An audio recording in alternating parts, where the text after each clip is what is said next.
صباح الفل يا حلوين، عاملين ايه؟ يا رب تكونوا بألف خير. النهارده فيديو مهم جدا جدا، بما اننا داخلين على الصيف فعايزين نركز قوي في الفيديو ده عشان تبقوا عارفين ايه صن بلوك اللي هتختاروه يكون مناسب لبشرتكم، عشان ما تشتروش صن بلوك وبعدين ترموه او تضطروا ان انتوا تستخدموه في الاخر لايديكم او رجليكم. قبل ما نروح على الفيديو ما ننساش نعمل لايك وسبسكرايب للقناه لو انتي اول مره بتشوفيني، وكومنت صغنون قمر زيكم. وبس كده، يلا بينا على الفيديو.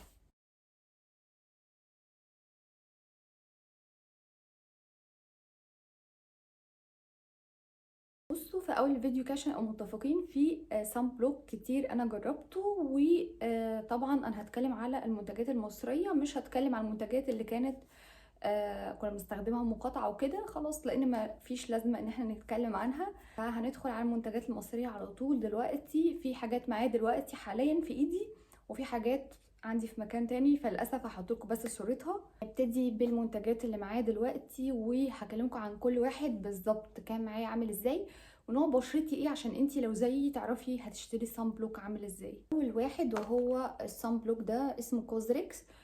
تمام، ده كان بالالوفيرا ودرجة الحماية بتاعته 50.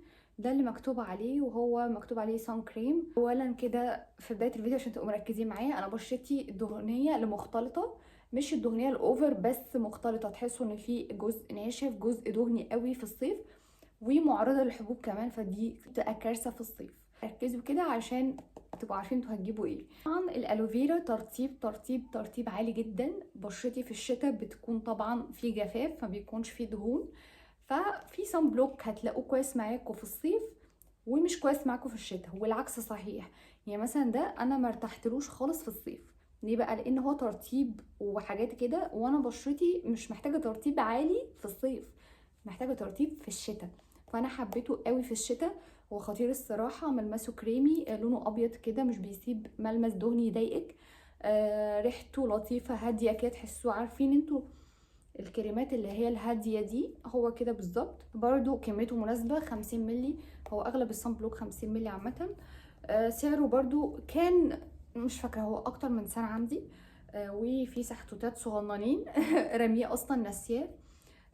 كان تقريبا في رينج 300 جنيه، معرفش دلوقتي الصراحه وصل لكام لان الاسعار عماله تعلى. فده كان خطير معايا، بس حبيته اكتر في الشتاء، تحفه جدا. ندخل على اللي بعديه وهو سكين سايد صن بلوك. برضو جربته، سوري ان هو مكحرت كده، انه هو برضو شبه خلصان. ده بالنيسيناميد، ودرجه الحمايه بتاعته 50. انا بقرا لكم بس اللي عليه، مكتوب دراي تاتش وصن جيل كريم. عامة كده ده برضو ما حبيتوش في الصيف، معرفش بشرتي مالها، معرفش، بس يعني مشينا حالنا كده مع بعضينا في الصيف، بس برضو في الشتاء لقيته احسن كتير، مع ان هو مكتوب عليه صن جيل كريم.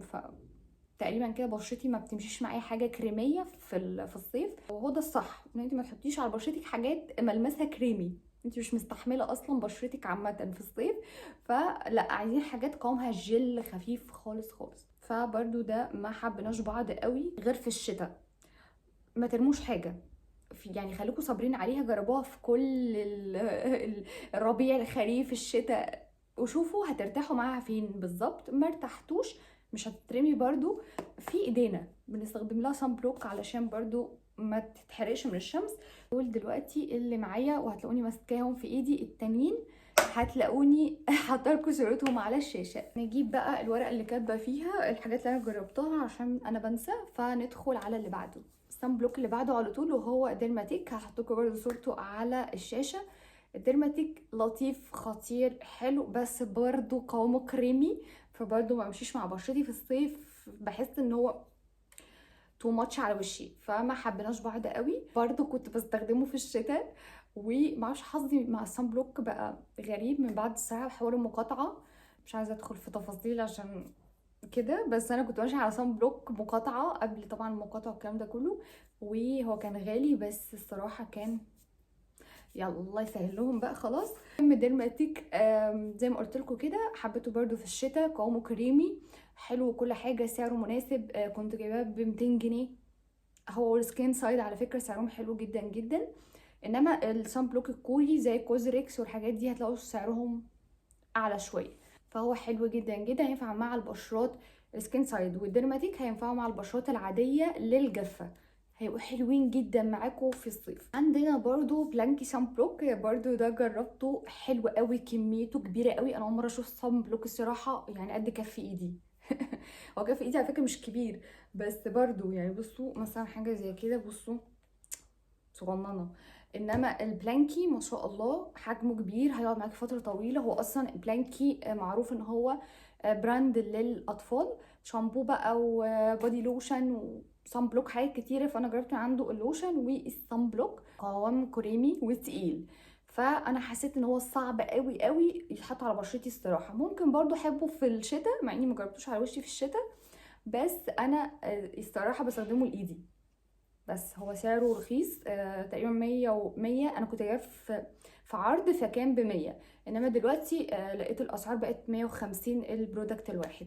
حلو جدا جدا جدا، ممكن تستخدميه في المصايف وكده، او وانتي خارجه لو بتنزلي الشغل يوميا على ايدك وكده. في المصايف على ايدك ورجلك، الحته اللي بتبان من رجلينا، الصوابع والكلام ده كله تحفه. طبعا لاطفالنا هيبقى خطير ان انت هتستخدميه انت وطفلك، هيقعد معاكم فتره طويله، وسعره هبل قوي، يعني 150 ده حاجه هبله. اخر حاجه مصريه استخدمتها، يا رب ما اكونش مسقطه حاجه، لان انا دايما اخلص الفيديو من هنا الاقيني مسقطه حاجات لازم، وهو البوبي. طبعا البوبي مشهور جدا جدا، سعره حلو، هو مصري طبعا. الكواليتي بتاعته ناس كتير قوي قوي حبيته الصراحه بعد حوار المقاطعه ما جربوه. ونازل منه كذا يعني نوع. البشره الدهنيه، جافه عاديه. جربت اللي كان كريمي، برضو ما حبناش بعض. انا تقريبا اختياراتي انا اللي مهببه، تمام. ده اللي معروف عني اصلا كاشخاص كصن بلوك وككل حاجه. بس خلينا في الصن بلوك دلوقتي. حوار الاشخاص ده هيجيلكوا فيه بعدين في فيديو لوحده.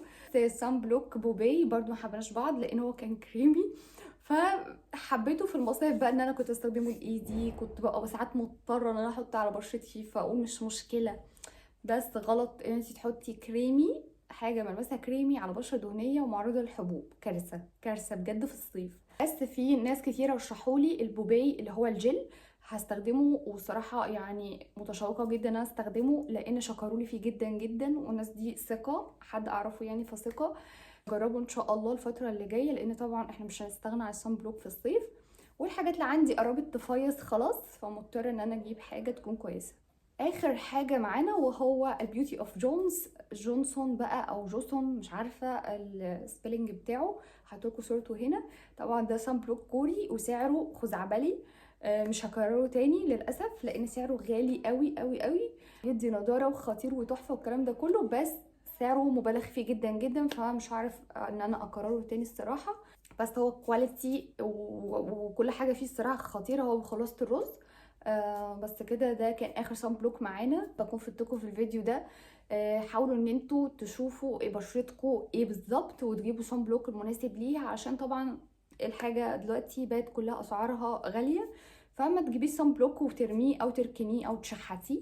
وطبعا شير الفيديو لاصحابك عشان يستفادوا في الصيف اللي احنا داخلين عليه، والانهيار اللي هيحصل لنا كلنا من الشمس، يكونوا عارفين هيختاروا ازاي الصن بلوك المناسب ليهم. ما تنساش قبل ما نطلع من الفيديو نعمل لايك وسبسكرايب للقناه لو انت اول مره بتشوفيني، وكومنت صغنون. وبس كده، اشوفكم على الف خير الفيديو اللي جاي.